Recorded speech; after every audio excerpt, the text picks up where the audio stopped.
Govinda Govinda. Fourth week కూడా సక్సెస్ఫుల్గా complete. ఇలా ఒక్కొక్క వీక్ కంప్లీట్ అవుతుంటే ఎంత హ్యాపీగా ఉంటుంది కదా. నాకైతే చాలా హ్యాపీగా ఉంది. ఏంటంటే ఏ వీక్ ఏం జరుగుతుందో, కంప్లీట్ అవుతుందో ఎట్లనో ఏమో అనుకునేదాన్ని. కానీ ఒక్కొక్క వీక్ కంప్లీట్ అయిపోతుంటే చాలా హ్యాపీగా అనిపిస్తుంది నాకు. మెయిన్గా నేనైతే పూజ చేసుకున్న తర్వాత ఈవినింగ్ వరకు ఫాస్టింగ్ ఉంటాను. ఎందుకంటే ఫాస్టింగ్ ఉంటేనే బాగుంటుందంట. ఈవినింగ్ పూజ కంప్లీట్ చేసుకొని దేవుడి దగ్గర పెట్టుకున్న ప్రసాదాలు, నైవేద్యాలు అన్నీ తీసేసి నెక్స్ట్ ఒక్క పొద్దు అనేది అదే ఫాస్టింగ్ అనేది ఇడుస్తాను. నార్మల్ టైంలో అయితే అసలు ఆకలి టూ మచ్గా అవుతుంది. కానీ ఇలా పూజలు చేసినప్పుడు ఆకలి అనేది కాదు, ఎందుకో నాకు అది విచిత్రంగా అనిపిస్తుంది అసలు. బట్ ఇది దేవుడి మహిమ అనుకుంటున్నాను నేను. మెయిన్గా దేవుడు అన్నీ చూస్తుంటాడు అంటాం కదా. నా కష్టాన్ని చూసి తొందరగా నా కోరికను తీర్చింటే బాగుండని అనుకుంటున్నాను. నేను గోవింద కోటి బుక్ కూడా తీసుకున్నాను కాబట్టి ప్రతిరోజు మినిమం 2-3 పేజెస్ రాస్తేనే ఒక 1 మంత్లో కంప్లీట్ అవుతుంది.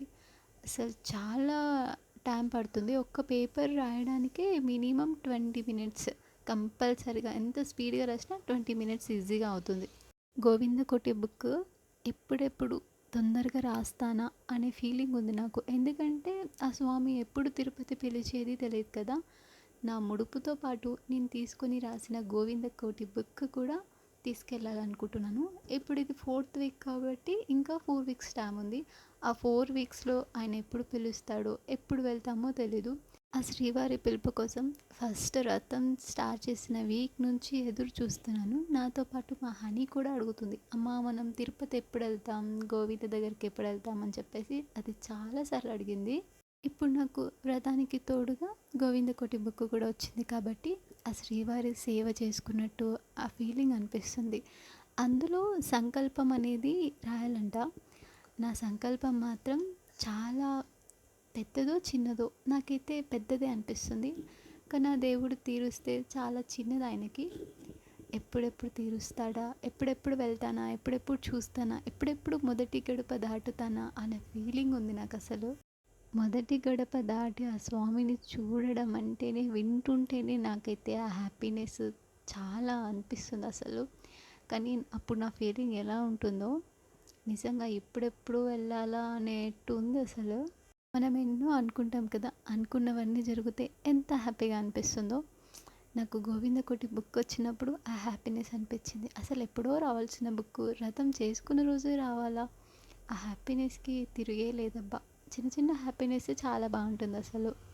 ఈరోజు నాకు జరిగిన హైలైట్ విషయం ఏంటంటే, ఎర్లీ మార్నింగ్ కంప్లీట్ చేసుకుందామని చెప్పి 3:30కి లేచాను. 3:30కి లేచి 4 వరకు మళ్ళీ పడుకున్నాను. మళ్ళీ 4కి మా ఆయన వచ్చి లేపాడు.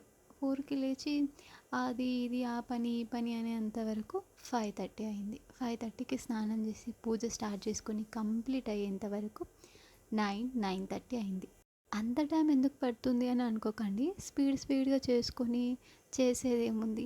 ఆ స్వామికి సేవ చేసుకున్న రోజైనా నిదానంగా, ఓపికగా, ప్రశాంతంగా, మనశ్శాంతిగా చేసుకుందామని చెప్పి నిదానంగా చేసుకున్నాను నేను.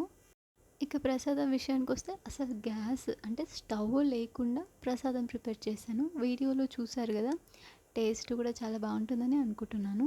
ప్రసాద విషయానికి వస్తే ఈరోజు ఒక్కదాన్నే ఉన్నాను కాబట్టి వీడియో తీసుకోవడం కూడా కొంచెం ఇబ్బంది అనిపించింది. మా ఆయన డ్యూటీకి ఎర్లీ మార్నింగ్ వెళ్ళిపోయాడు.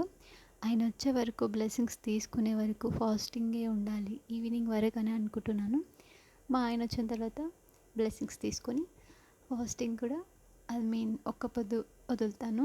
ఇంకా పూజ విషయానికి వస్తే ఆ స్వామికి తీసి పెట్టుకున్న పళ్ళు, పూలు, తులసి మాల, వస్త్రం అన్నీ పక్కన పెట్టుకొని ప్రిపేర్డ్గా చేసి పెట్టుకున్నాను.